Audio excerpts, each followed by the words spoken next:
Correcto. Y continuando con más informe assim na alegre, a TV te conheci para inspirar nos comunidade. E nós promovia com nós abre nos porta para uma oportunidade para nós mucha nang para sina nang bihay experiência de lo que nos planta tem para oferecer. Well, ayer den hora na merdia nos chama bombinina e camp de Kids to Work.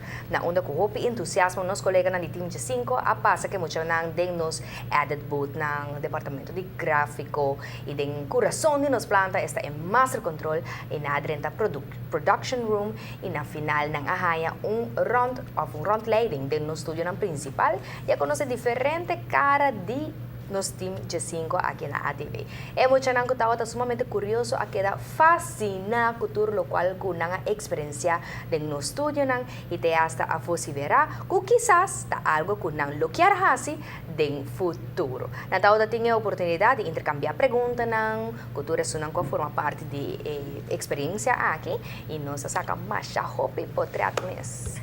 Welcome Kids to Work, ta conta com alrededor de 50 mucha de cultura que ta sumamente contento e entusiasmado e também com a atenção que nós recebemos por de Team G5.